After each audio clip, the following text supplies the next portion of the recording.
Hello friends, कैसे हो आप सब? Hope you are doing well. हम कर रहे थे क्या, जीएसटी का quick revision with the summary book. Summary book आप डाउनलोड कर सकते हो मेरी वेबसाइट www.iclic.com पे अवेलेबल है डाउनलोड सेक्शन में। अब यहाँ पे बेटा, यहाँ पे जैसे मैंने बताया समरी बुक में हर जगह अमेंडमेंट के टैब्स दिए हैं, जहां जहां अमेंडमेंट्स है तो वो हमें बहुत ध्यान से पढ़ना है, इंपॉर्टेंट है एग्जाम के हिसाब से। अपील्स एंड रिवीजन का हम क्या करने वाले हैं, क्विक रिवीजन करने वाले हैं। ये चार्ट से बहुत ही बढ़िया चार्ट है यहाँ पे, ठीक है।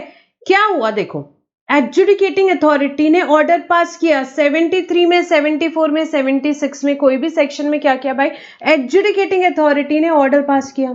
आपको पसंद नहीं आया, आप अग्रीव पर्सन हो, आपने बोला भाई मैं अपील पे जाऊंगा, जा सकते हो क्या? यस, किसके पास? एपेलेट अथॉरिटी के पास अपील पे जाओगे। एपेलेट अथॉरिटी के पास अपील पे जाओगे। ऑफिसर का ऑर्डर पसंद नहीं आया, अग्रीव पर्सन कहां जाएगा? एपेलेट अथॉरिटी के पास जाएगा। फॉर्म ऑफ अपील क्या है? GST APL 01। जीएसटी एपीएल 01 कितने दिन में उसको अपील करनी है?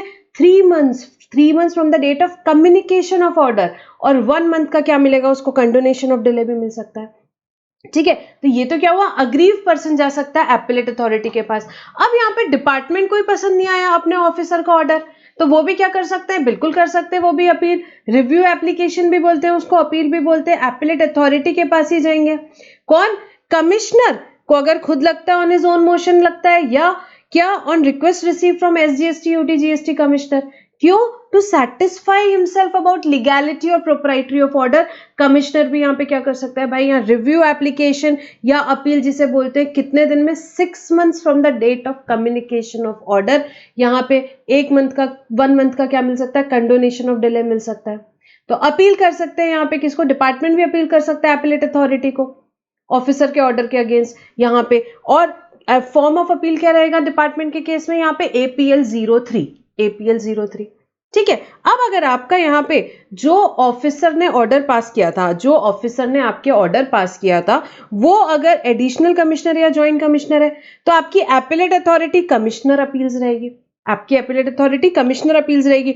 और अगर ये जो ऑर्डर पास किया था, ये क्या है, डिप्टी कमिश्नर या असिस्टेंट कमिश्नर ने पास किया था, तो आपकी appellate authority any officer not below the rank of joint commissioner रहेगी, ज्वाइंट कमिश्नर अपील्स रहेगी, ठीक है।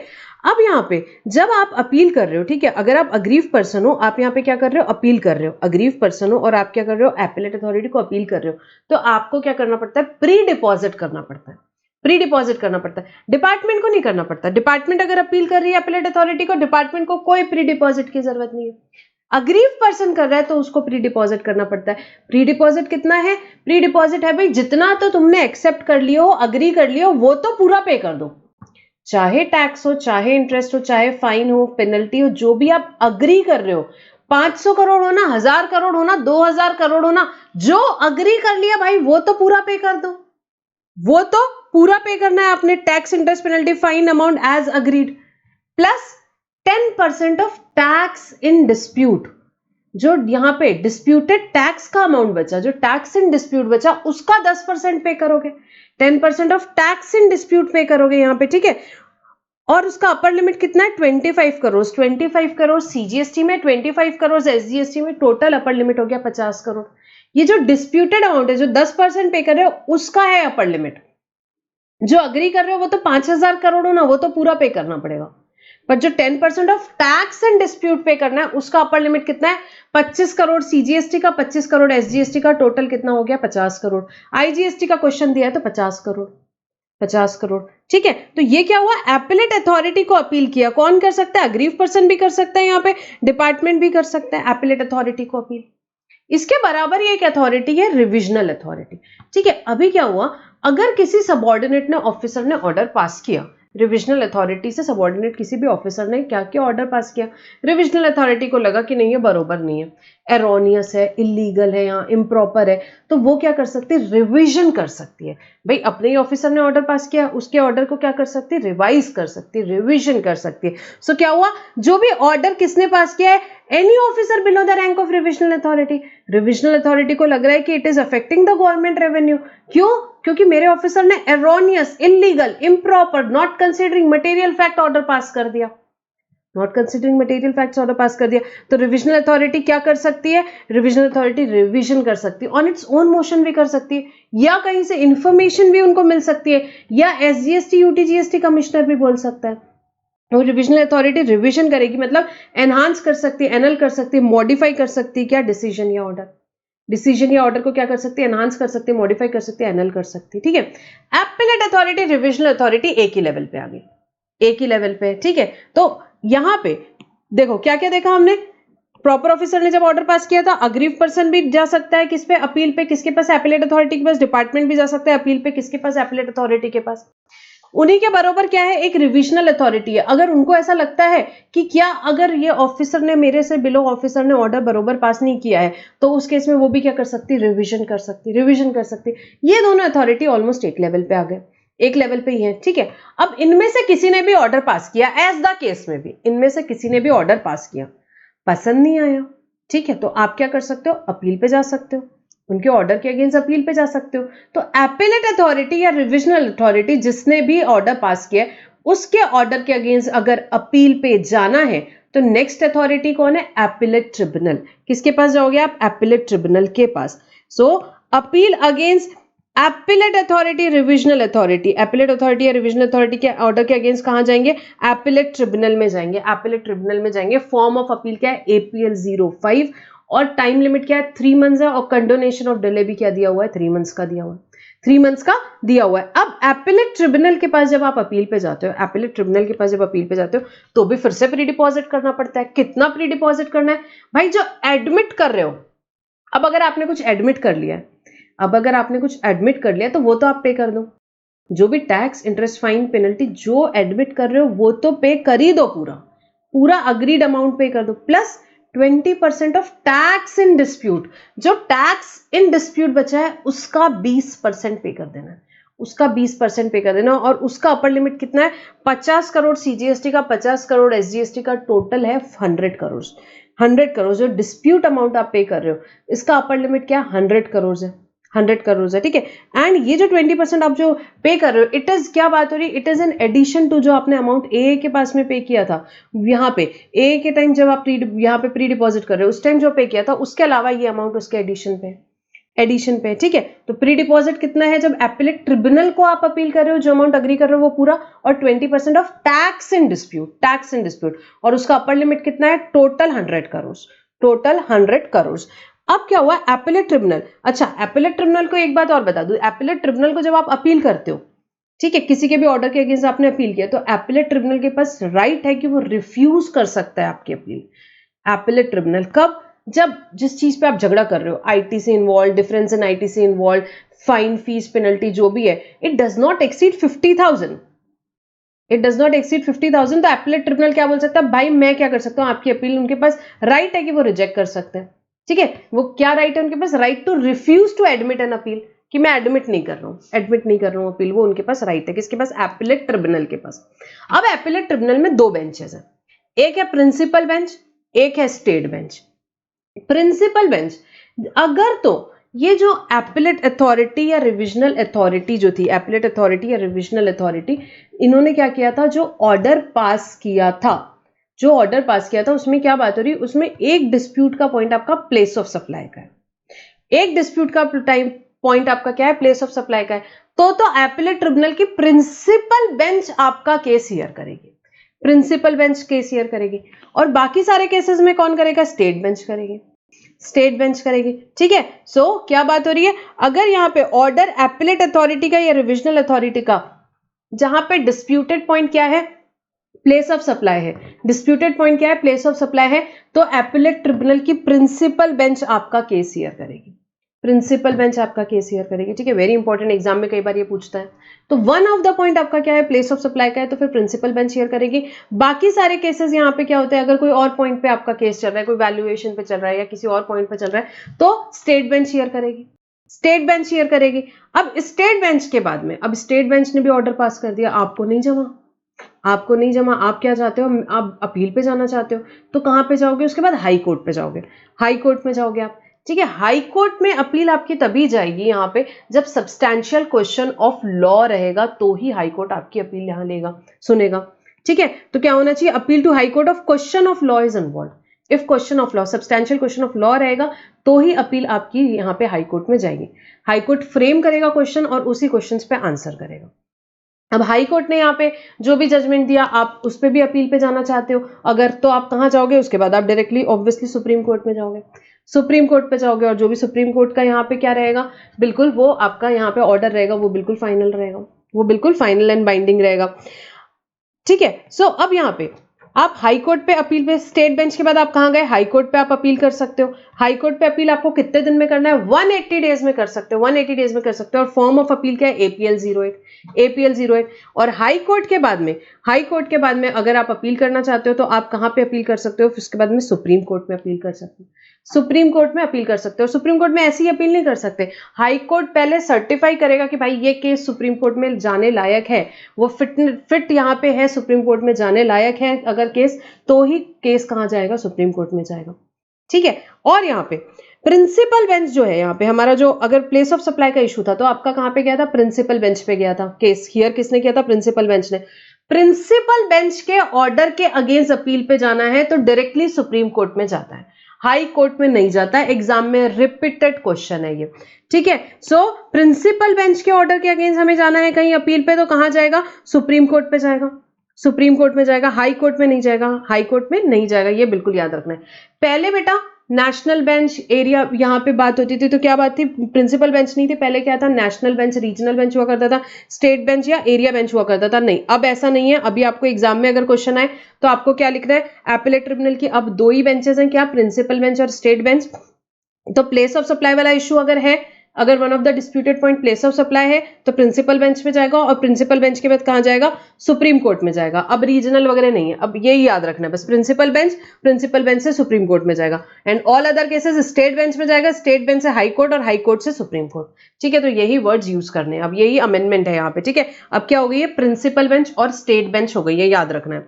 सो यहाँ पे हमने बड़ा क्विकली देखा क्या था, ये देखो फटाक से 1 सेकंड में देखेंगे वापस से। ऑफिसर ने ऑर्डर पास किया, अग्रीव पर्सन कहां जा सकता है, ऑफिसर ने ऑर्डर पास किया, अग्रीव पर्सन जा सकता है एपेलेट अथॉरिटी के पास में, एपेलेट अथॉरिटी के पास में, डिपार्टमेंट भी जा सकता है एपेलेट अथॉरिटी के पास में। अग्रीव पर्सन कितने दिन में जा सकता है, with in 3 months from the communication of the order plus 1 month condonation of delay. और डिपार्टमेंट कब तक जा सकता है, 6 months प्लस 1 month। ये कहां जा सकते हैं, दोनों एपेलेट अथॉरिटी के पास जा सकते हैं, दोनों एपेलेट अथॉरिटी के पास जा सकते हैं। इनके पास जाना है तो इनको प्री डिपॉजिट किसको करना पड़ेगा, अग्रीव पर्सन को। डिपार्टमेंट को कोई प्री डिपॉजिट नहीं करना पड़ता है, अग्रीव पर्सन को करना पड़ता है। कितना, जो एक्सेप्ट कर लिया है, जो अग्री कर लिया है, वो अमाउंट तो पूरा पे कर देना है उसको। और जो डिस्प्यूटेड अमाउंट है 10% ऑफ टैक्स एंड डिस्प्यूट है, उसका मैक्सिमम अपर लिमिट CGST का कितना है, 25 CR, और यहाँ पे SGST का 25 CR, टोटल 100 CR। अब जो एपेलेट अथॉरिटी है उसी के बरोबर क्या है, रिविजनल अथॉरिटी है। उसको लगता है कि अगर हमारे उसके सबऑर्डिनेट ने बरोबर ऑर्डर पास नहीं किया तो वो क्या कर सकते हैं, रिवाइज कर सकते हैं उनके ऑर्डर। अगर उनको लगता है एरोनियस है, इलीगल है, इम्प्रॉपर है, नॉट कंसिडरिंग मटेरियल फैक्ट्स है, तो to protect the government revenue वो क्या कर सकते हैं, रिवाइज कर सकते हैं उनका ऑर्डर, रिवाइज कर सकते हैं उनका ऑर्डर। अब चाहे एपेलेट अथॉरिटी ने ऑर्डर पास किया है, चाहे रिविजनल अथॉरिटी ने ऑर्डर पास किया है, नहीं सही लग रहा है, आप क्या करना चाहते हो, अपील में जाना चाहते हो, तो आप जा सकते हो क्या, बिल्कुल जा सकते हैं, बिल्कुल जा सकते हो आप अपील में। कहां जा सकते हो, नेक्स्ट अथॉरिटी, कौन है नेक्स्ट अथॉरिटी यहाँ पे, एपेलेट ट्रिब्यूनल, एपेलेट ट्रिब्यूनल के पास अपील में जा सकते हो।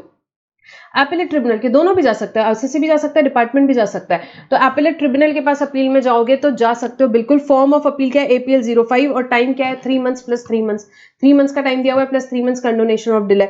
उसके बाद में प्री डिपॉजिट का अमाउंट क्या रहेगा, अगर आप एपेलेट ट्रिब्यूनल को अपील करते हो तो आपको प्री डिपॉजिट जो अमाउंट अग्री कर रहे हो वो पूरा, plus 20% of tax and dispute, tax and dispute 20% आपको पे करना रहेगा। और इसका मैक्सिमम अपर लिमिट कितना है, 50 crore CGST, 50 crore SGST, total 100 crore, total 100 crore. अब एपेलेट ट्रिब्यूनल में है 2 benches, principal bench, state bench. अगर तो प्लेस ऑफ सप्लाई का इशू है तो प्रिंसिपल बेंच हियर करेगी, और प्रिंसिपल बेंच के बाद डायरेक्टली केस कहां पर जाता है, प्रिंसिपल बेंच के बाद डायरेक्टली केस सुप्रीम कोर्ट में जाता है। उसके अगर प्रिंसिपल बेंच के ऑर्डर के अगेंस्ट अपील करना है तो डायरेक्टली सुप्रीम कोर्ट में जाएगा। बट ऑल अदर केसेस कहां जाएंगे, स्टेट बेंच में जाएंगे, और स्टेट बेंच के बाद में अगर अपील करना है तो हाई कोर्ट में जाएंगे। अगर सब्सटैंशियल क्वेश्चन ऑफ लॉ है तो ही हाई कोर्ट एडमिट करेगा। हाई कोर्ट के डिसीजन के अगेंस्ट भी अगर ऑर्डर आपको अपील करना है तो कहां जाएगा, वो सुप्रीम कोर्ट पे जाएगा, सुप्रीम कोर्ट पे जाएगा। बट उसके लिए हाई कोर्ट को पहले सर्टिफाई करना पड़ेगा कि ये केस सुप्रीम कोर्ट में जाने के लिए फिट है। ठीक है, तो और लास्ट में क्या है, यहाँ पे आपका केस सुप्रीम कोर्ट में जाता है, और जो सुप्रीम कोर्ट का यहाँ पे क्या रहेगा, डिसीजन रहेगा, वो क्या रहेगा, फाइनल एंड बाइंडिंग रहेगा, फाइनल एंड बाइंडिंग रहेगा। अब ये जो एपेलेट ट्रिब्यूनल हमने देखा यहाँ पे, ये एपेलेट ट्रिब्यूनल जो हमने यहाँ पे देखा, तो एपेलेट ट्रिब्यूनल में जैसे मैंने बताया क्या है, 2 बेंचेस है बेटा, 2 बेंचेस है। कौन कौन सी 2 बेंचेस है, एक तो प्रिंसिपल बेंच है, एक स्टेट बेंच है। प्रिंसिपल बेंच यहाँ पे क्या है, यहाँ पे क्या है, ये goods and service tax appellate tribunal बोलते हैं इसे। इसमें जो प्रिंसिपल बेंच है इसमें कौन कौन है, एक प्रेसिडेंट है, एक जुडिशियल मेंबर है, एक टेक्निकल मेंबर स्टेट का है, एक टेक्निकल मेंबर सेंटर का। उसके बाद जो स्टेट बेंच है उसमें दो जुडिशियल मेंबर्स हैं, दो जुडिशियल मेंबर्स है, एक टेक्निकल मेंबर स्टेट का है, एक टेक्निकल मेंबर सेंटर का है। ठीक है, तो यहाँ पे गुड्स एंड सर्विस टैक्स जो एपेलेट ट्रिब्यूनल है, दो बेंचेस है, प्रिंसिपल बेंच, स्टेट बेंच, दोनों में भी टेक्निकल मेंबर सेंटर के और स्टेट के हैं, और जुडिशियल मेंबर प्रिंसिपल बेंच में एक है, स्टेट बेंच में दो है, प्रिंसिपल बेंच में कौन है, प्रेसिडेंट है। सो इन शॉर्ट प्रिंसिपल बेंच में एक प्रेसिडेंट, एक judicial member, technical member state and technical member centre, and state bench में दो जुडिशियल मेंबर्स, एक technical member state and technical member centre. अब अगर डिस्प्यूटेड पॉइंट क्या है आपका, प्लेस ऑफ सप्लाई का है, तो प्रिंसिपल बेंच हियर करेगी, प्रिंसिपल बेंच हियर करेगी, and other than place of supply के इश्यूज है तो कौन हियर करेगा, स्टेट बेंच। यहाँ पे लिख लो स्टेट बेंच, ठीक है, प्रिंसिपल कट कर दो, स्टेट बेंच हियर करेगी। अब आपका जो मैटर था, जो टैक्स इन्वॉल्व, एपेलेट ट्रिब्यूनल की बात कर रहे हैं हम, ठीक है, जो टैक्स इन्वॉल्व है या डिफरेंस इन आईटीसी इन्वॉल्व है या आईटीसी इन्वॉल्व है, फाइन जिस पे भी झगड़ा कर रहे हो, it does not exceed 50 lakh, 50 lakh से ज्यादा नहीं है, and it does not involve substantial question of law, and it does not involve question of law. तो उस केस में क्या बोल दिया गवर्नमेंट ने, उस केस में गवर्नमेंट ने बोल दिया कि सिंगल मेंबर सुनेगा। ठीक है, क्या ये जो भी चीजें हैं आपका टैक्स इंटरेस्ट जिसकी भी बात हो रही है यहाँ पे, वो डज नॉट एक्सीड 50 लैक्स है and does not involve question of law, तो सिंगल मेंबर आपका यहाँ पे केस हियर करेगा, सिंगल मेंबर केस हियर करेगा। अदरवाइज एक जुडिशियल मेंबर, एक टेक्निकल मेंबर आपका केस हियर करेगा, अदरवाइज एक जुडिशियल मेंबर और एक टेक्निकल मेंबर आपका केस हियर करेगा। अब हमने एपेलेट अथॉरिटी को यहाँ पे अपील की थी, ये देखो, ये एपेलेट अथॉरिटी को जब अपील कर रहे हैं, चाहे अग्रीव पर्सन करे चाहे डिपार्टमेंट करे, ठीक है, इलेक्ट्रॉनिकली करते हैं, परंतु किस केस में मैनुअली हो सकती है, सिर्फ दो केसेस में ये मैनुअली हो सकती है। कौन से दो केसेस हैं, अगर कमिश्नर ने नोटिफाई किया है कि मैनुअली होगी तो होगी, या सेकेंड, जो हम यहाँ पे डिसीजन या ऑर्डर जिसके अगेंस्ट अपील करना चाहते हैं वो अवेलेबल ही नहीं है कॉमन पोर्टल में, वो अवेलेबल ही नहीं है कॉमन पोर्टल में, तो इस केस में क्या होगी, मैनुअली अपील होगी, मैनुअली अपील होगी। ठीक है, ये जीएसटी एपीएल 01 और 03 में जो है, और उस केस में क्या होगा, प्रोविजनल एक्नॉलेजमेंट तुरंत एपेलेट को इशू कर दिया जाएगा, प्रोविजनल एक्नॉलेजमेंट तुरंत एपेलेट को इशू कर दिया जाएगा। ठीक है, now what is considered as date of filing appeal. क्या हुआ ना भाई, आपने अपील फाइल की किसको, एपेलेट अथॉरिटी को, चाहे अग्रीव पर्सन भी कर सकता है या डिपार्टमेंट भी कर सकता है। ठीक है, तो एपेलेट अथॉरिटी को जब आप अपील करते हो तो एपेलेट अथॉरिटी को क्या दिया हुआ है, 1 year from the date of filing appeal का टाइम दिया गया है, किस चीज के लिए, टू डिसाइड एन अपील। ठीक है, तो एपेलेट अथॉरिटी को क्या दिया हुआ है, एडवाइजरी टाइम लिमिट दी हुई है 1 year from the date of filing appeal to decide the appeal. Now what is considered as date of filing appeal, date of filing appeal क्या होती है। सो अपील कौन कर सकता है, अग्रीव पर्सन या डिपार्टमेंट ने एपेलेट अथॉरिटी को अपील करी, प्रोविजनल एक्नॉलेजमेंट इशू करेंगे, वो प्रोविजनल एक्नॉलेजमेंट इशू करेंगे। अब यहाँ पे दो पॉसिबिलिटी है, क्या, जो डिसीजन या ऑर्डर जिसके अगेंस्ट आप अपील पे जा रहे हो, या तो वो कॉमन पोर्टल पे अपलोडेड है या नहीं अपलोडेड है। अगर वो डिसीजन या ऑर्डर कॉमन पोर्टल पे अपलोडेड है और आपने अपील फाइल की, तो आपको यहाँ पे क्या, फाइनल एक्नॉलेजमेंट इशू किया जाएगा, अपील नंबर के साथ ऑफिसर इशू करेगा, जीएसटी एपीएल 02 में, और डेट ऑफ प्रोविजनल एक्नॉलेजमेंट को ही मान लिया जाएगा date of filing appeal, date of provisional acknowledgement को ही मान लिया जाएगा डेट ऑफ फाइलिंग अपील। अब जो डिसीजन या ऑर्डर जिसके अगेंस्ट आप अपील में जा रहे हो कॉमन पोर्टल पे नहीं है अपलोडेड, कॉमन पोर्टल पे अपलोडेड नहीं है, तो उस केस में क्या करना पड़ता है, आपको सबमिट करना पड़ता है self certified copy of decision या ऑर्डर, कितने दिन में, 7 days of the filing of appeal, 7 days of filing of the appeal. और आपने अगर ये सबमिट कर दिया तो यहाँ पे आपको इशू किया जाएगा फाइनल एक्नॉलेजमेंट नंबर, उसमें अपील नंबर वगैरह रहेगा, ऑफिसर इशू करेगा जीएसटी एपीएल 02 में, जीएसटी एपीएल 02 में, और डेट ऑफ प्रोविजनल एक्नॉलेजमेंट को ही मान लिया जाएगा डेट ऑफ फाइलिंग अपील। तो ये दोनों भी केस में डेट ऑफ जो प्रोविजनल एक्नॉलेजमेंट है उसी को मान लिया जा रहा है क्या, date of filing appeal, date of filing appeal. But अगर ये जो डिसीजन या ऑर्डर जिसके अगेंस्ट अपील कर रहे हो वो कॉमन पोर्टल पे नहीं है और आपने सर्टिफाइड कॉपी ऑफ डिसीजन और ऑर्डर भी नहीं सबमिट किया है within 7 days of filing appeal, तो उस केस में date of submission of such copy, जब आप वो कॉपी सबमिट करते हो उस डेट को माना जाता है डेट ऑफ फाइलिंग अपील, उस डेट को माना जाता है डेट ऑफ फाइलिंग अपील। ठीक है, सो ये क्या चीज थी, डेट ऑफ फाइलिंग अपील, किस चीज को माना जाएगा, डेट ऑफ फाइलिंग अपील। अब आपने अपील फाइल तो कर दी, अपील फाइल तो कर दी, बट आप क्या चाहते हो, आपने अपील फाइल कर दी, आपको लगा नहीं यार विड्रॉ करना है, विड्रॉ करना है तो कर सकते हो क्या, हाँ उसके लिए एप्लीकेशन फाइल करनी पड़ेगी। तो यहाँ पे आपने अपील फाइल किया डिपार्टमेंट ने, ठीक है, जिसने भी जीएसटी एपीएल 01 में या 03 में, अगर आप चाहते हो कि आप विड्रॉ करो तो आप कब तक विड्रॉ कर सकते हो? आप विड्रॉ कर सकते हो at any time before issue of show cause notice और बिफोर इशुएंस ऑफ ऑर्डर, ठीक है। इस शो कॉज नोटिस या ऑर्डर जो भी है, विच एवर इज अर्लियर, वो इश्यू होने के पहले ही आप क्या कर सकते हो? विड्रॉ कर सकते हो अपील। वो इश्यू होने के पहले तक के ही आप विड्रॉ कर सकते हो appeal. Before issue of show cause notice या जो भी ऑर्डर इश्यू कर रहे हैं उसके पहले ही आप अपील फाइल कर सकते, यहां पे क्या कर सकते हो? विड्रॉ के लिए एप्लीकेशन फाइल कर सकते हो। In respect of an appeal file में file an application for withdrawal of such appeal. उसके विड्रॉ के लिए आप क्या कर सकते हो? एप्लीकेशन फाइल कर सकते हो। पर अगर फाइनल एक्नॉलेजमेंट इशू हो गया है एपीएल 02 में, फाइनल एक्नॉलेजमेंट इशू हो गया एपीएल 02 में, उस केस में अगर आपको विड्रॉ करना है तो आपका विड्रॉ हो सकता है subject to approval of appellate authority. Appellate authority के अप्रूवल पे ही आप क्या कर सकते हो? विड्रॉ कर सकते हो। And application of such withdrawal shall be decided by appellate authority, कितने दिन में? With in 7 days of filing such application. और वो आपका यहाँ पे कब तक डिसाइड करेंगे कि ये विड्रॉल की application? Appellate authority 7 days of filing such application, 7 days of filing such application. So in short, अगर विड्रॉ करना चाहते हो आप अपील, आपने एपलेट अथॉरिटी को अपील करी, आप विड्रॉ करना चाहते हो तो आप कर सकते हो before issuance of show cause notice और order whichever is earlier.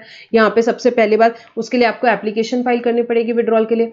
But अगर प्रोविजनल एक्नॉलेजमेंट इशू हो गया जीएसटी एपीएल 02 में, तो उस केस में विड्रॉल सिर्फ अप्रूवल ऑफ एपलेट अथॉरिटी के बाद ही हो सकता है और वो एप्लीकेशन विड्रॉल की डिसाइड करेगा एपलेट अथॉरिटी कितने दिन में?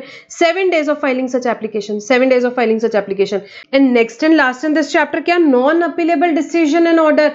किन डिसीजन या ऑर्डर के अगेंस्ट अपील में नहीं जा सकते? बहुत बार शॉर्ट नोट पूछता है एग्जाम में। सो किन डिसीजन या ऑर्डर के अगेंस्ट आप बिल्कुल अपील में नहीं जा सकते? सेक्शन 121 बताता है no appeal whatsoever can be filed against the following orders. 4 orders है जिनके अगेंस्ट आप अपील में नहीं जा सकते। An order of the commissioner या दूसरी अथॉरिटी, यहां पे other authority empower to direct transfer of proceedings from one officer to another. Transfer of proceeding, एक ऑफिसर से दूसरे ऑफिसर को ट्रांसफर कर दी गई प्रोसीडिंग आपका केस, उस ऑर्डर के अगेंस्ट आप अपील में नहीं जा सकते, पहली बात। दूसरी बात, कोई ऑर्डर पास किया गया रिलेटिंग टू व्हाट? सीजर और retention of books of accounts और रजिस्टर और अदर डॉक्यूमेंट्स, इसके ऑर्डर के अगेंस्ट आप अपील में नहीं जा सकते। तीसरी बात, order sanctioning prosecution under this act, prosecution के ऑर्डर के अगेंस्ट अपील में नहीं जा सकते।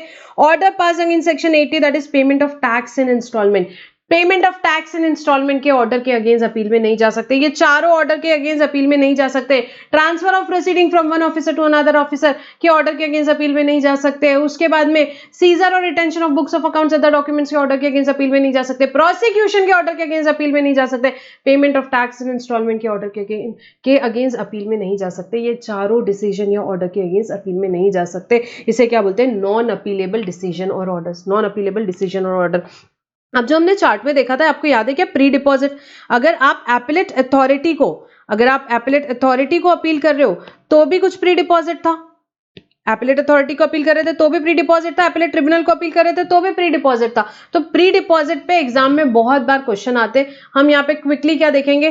क्विकली यहाँ पे हम कैलकुलेशंस देखेंगे। यहाँ पे 2-3 यहाँ पे क्या देखेंगे? हम एग्जाम्पल से समझेंगे प्री डिपॉजिट्स वाली बात। सो ये देखो, ऑफिसर ने ऑर्डर इशू किया, शो कॉज नोटिस आई, डिमांड की उन्होंने 10 लाख रुपए टैक्स, 10 लाख रुपए इंटरेस्ट, 2 लाख रुपए पेनल्टी। आपने क्या करी? आपने एडमिट करी खाली 5 लाख रुपए की टैक्स और 50,000 रुपए की इंटरेस्ट। ठीक है, तो अब आप क्या करना चाहते हो? अपील में जाना चाहते हो। अपील में किसके पास जाओगे भाई? ऑफिसर ने शो कॉज नोटिस भेजी थी, आपने कुछ एडमिट किया, बाकी जो बची है उसके लिए क्या करना चाहते हो? आप अपील में जाना चाहते हो। जाओ एपीलेट अथॉरिटी के पास अपील में, पर प्री डिपॉजिट तो करना पड़ेगा। प्री डिपॉजिट कितना रहेगा? जो अमाउंट एडमिट कर दिया वो तो पूरा ही पे कर दो। क्या एडमिट किया है? 5 लाख का टैक्स, 50,000 का इंटरेस्ट, ये तो पूरा पे कर दो। 5,50,000, 5,50,000। बाकी क्या था? 10% ऑफ टैक्स एंड डिस्प्यूट था। क्या टैक्स एंड डिस्प्यूट कितना है आपका? 10 लाख की आपको डिमांड आई, माइनस 5 लाख रुपए आपने एडमिट कर लिया, 10 - 5 कितना आ गया? 5 लाख। 5 लाख क्या है आपका? टैक्स इन डिस्प्यूट है क्या? हाँ, टैक्स इन डिस्प्यूट है मैम 5 लाख।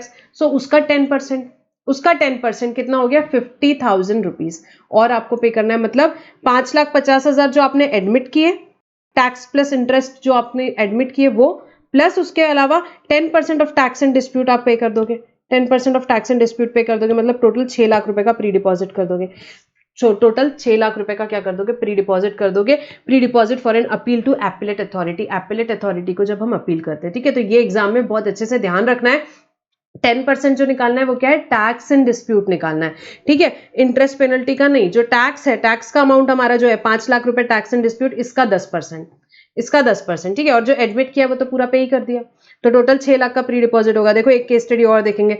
डिमांड आई आपके पास कितनी, 200 करोड़ सीजीएसटी की, 200 करोड़ एसजीएसटी की। आपने कुछ भी एक्सेप्ट नहीं किया, मतलब पूरा का पूरा टैक्स एंड डिस्प्यूट है, पूरा का पूरा टैक्स एंड डिस्प्यूट है। अब आपको प्री डिपॉजिट करना रहेगा किस चीज के लिए, एपेलेट अथॉरिटी को, जो एपेलेट अथॉरिटी को यहाँ पे आप क्या करोगे, अपील करोगे, तो उसके लिए प्री डिपॉजिट कितना है, 10% ऑफ टैक्स एंड डिस्प्यूट, मतलब यहाँ पे 20 करोड़ सीजीएसटी, 20 करोड़ एसजीएसटी, 40 करोड़ आप क्या कर दोगे, प्री डिपॉजिट कर दोगे, प्री डिपॉजिट कर दोगे। अब एपेलेट अथॉरिटी ने डिपार्टमेंट के फेवर में क्या कर दिया भाई, यहाँ पे केस डिसाइड कर दिया, केस डिसाइड कर दिया, तो असीसी क्या करेगा, फर्दर अपील फाइल करेगा, किसको, एपेलेट ट्रिब्यूनल को। एपेलेट ट्रिब्यूनल को जब अपील करते हैं तो फिर से प्री डिपॉजिट हमको करना पड़ता है, कितना, 20% of tax and dispute. Tax and dispute कितना है, वही 200 करोड़ सीजीएसटी, 200 करोड़ एसजीएसटी, इसका directly 20%, 40 crore CGST, 40 crore SGST, total 80 crore rupees आपको क्या करने पड़ेंगे, प्री डिपॉजिट करना पड़ेगा for appeal to appellate tribunal, for appeal to appellate tribunal, ठीक है। It is an addition to जो आपने 40 करोड़ रुपए पहले डिपॉजिट किया था, उसके अलावा ये एडिशनल अमाउंट रहेगा। तीसरी केस स्टडी देखेंगे, ठीक है बेटा, क्विक रिविजन है, क्विकली देख रहे हैं। क्या हुआ, कंपनी को अपील करनी है एपेलेट ट्रिब्यूनल को, किसको, एपेलेट ट्रिब्यूनल को। उनके पास आईजीएसटी की डिमांड आई हुई है 1200 करोड़ की, आईजीएसटी की 1200 करोड़ की डिमांड आई है, कंपनी एडमिट कर रही है 100 करोड़। तो भाई जितना एडमिट कर रहे हो पहले तो वो पूरा पे कर दो, जो एडमिट किया आपने वो तो आपने पूरा पे कर देना है। उसके बाद में टैक्स एंड डिस्प्यूट कितना है इधर, 1100 करोड़ है क्या, 1200 करोड़ माइनस 100 करोड़, 1100 करोड़। सो 1100 करोड़ का 20%, 1100 करोड़ का 20% comes to 220 crore, 220 crore. But tax and dispute का अपर लिमिट था क्या, हमने देखा था 100 करोड़, आईजीएसटी है 100 करोड़।